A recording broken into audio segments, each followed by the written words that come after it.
자주 보험사에서 특인으로 처리해 줄 거니까 합의를 하자는 그런 제안을 많이 하게 됩니다. 합의를 보험회사에서 제시하는 방법에는 크게 두 가지가 있습니다. 하나는 일반적인 자동차 보험 약관에 있는 지급 기준에 의한 산정 방식으로 금액을 산정해서 합의금을 제시하는 경우. 그 다음에는 소송 판결 예상 금액을 산정해서 예상 판결 금액에서 일정 금액에 대한 비용을 공제하고 금액을 제시하는 경우, 바로 이 특인 제도라는 것입니다. 좀 더 구체적으로 이해를 돕기 위해서 설명을 더 부연해 드리자면은 소송 예상 판결 금액이 있으면은 판결 금액에서 변호사 비용, 소송 비용이 들지 않겠습니까?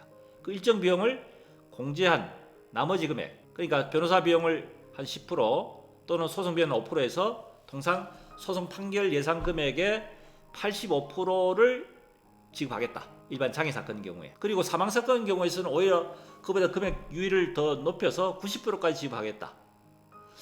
얼핏 들어봐서는 충분히 공감이 될 수 있는 제안이 아니라고 생각이 들 수도 있습니다. 그렇지 않습니까? 소송 안 가고 소송 갔을 때는 판결 금액에 대해서 어차피 피해자가 소송을 하게 되면 변호사 비용이 드니까 그 비용을 공제하고 나머지 순수한 금액에 대한 부분을 자기들이 지급하겠다. 이런 점은 전혀 하자가 없죠. 근데 보험사 측에서 자기들이 순순히 그런 아무런 속셈이 없이 그렇게 금액을 제시를 해서 합의를 하려고 하겠습니까? 그렇지는 않습니다. 피해 보상 금액을 산정하는 데 있어서 주요한 그 항목에는 그 위자료라는 것도 있고, 그 다음에 일실수익 산정에 있어서 이 과실소득 장애율이 어떻게 산정되냐에 따라서 전체 피해 보상 금액이 결정된다는 얘기입니다.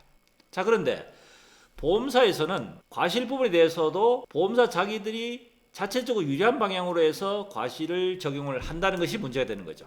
과실비용 인정 기준 도표라는 것이 보험이 사용하는 도표가 있습니다. 반드시 그게 따라서 구속력이 있는 건 아니고 그걸 참고로 해서 과실이라는 것을 서로 협의를 해서 정하는데, 최종적 사실 과실 판정은 법원의 판사가 결정하는 겁니다. 하지만은 소송이 아닌 보험사가 그냥 합의를 할 때는 그 과실비용 기준 도표를 가지고 보험사 측하고 피해자 간에 서로 논의해서 합당한 과실을 정해서 과실 정하게 됩니다.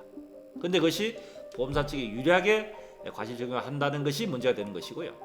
소득 역시도 실제적으로 소송했을 때 인정할 수 있는 소득이 있음에도 불구하고 보험사 측에 유리하게 해석하는 그런 경우들이 많다는 것이고, 가장 중요한 사실은 장애에 대한 부분입니다. 누누이 말씀드렸지만 이 장애는 한시장에 있고 영구장애 있는데, 영구장애가 인정이 되느냐, 영구장애 인정함에 있어서 장애율을 얼마나 인정에 따라서 피해보상 금액이 엄청나게 차이 납니다. 특히 최근에 참조 약관이 개정되면서 과거에는 원금에 대한 중간이자 공제 방식을 라이프리지 공제 방식으로 복리 공제 방식의 라이프리지 공제 방식을 채택했는데, 호프한식으로 중간에 공제 방식을 채택하다 보니까 나이가 젊을수록 상당히 영구장의 경우에는 금액이 엄청나게 금액 차이가 납니다. 그러다 보니까 보험사 측에서는 꼼수 아닌 꼼수, 쉽게 하자면은 보험사 측에는 장애 판정을 할 때 치료 의사의 장애를 인정하는 것이 아니라 반드시 자체 자문의사의 자문을 받아서 그 장애를 가지고 인정한다는 것입니다. 자, 그러다 보니까 말씀드린 과실, 소득, 장애에 대한 것이 보험사 유리한 내용으로 책정해서 그 내용을 가지고 소송 예상 판결 금액을 결정해서 그 금액을 가지고 승인율을 85%, 90% 이렇게 산정하다 보니까 객관적으로 봤을 때는 그것이 합리적인 방안처럼 들리는데 사실은 그 안에는 여러 가지 문제점이 있다 하는 것이 특인제도의 허점입니다.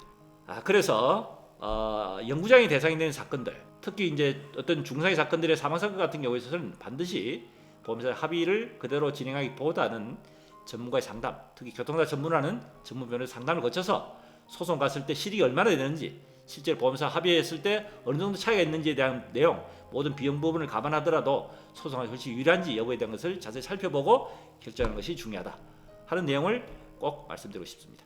혹시 도움이 되셨으면 좋아요, 구독도 자주 부탁드리겠습니다.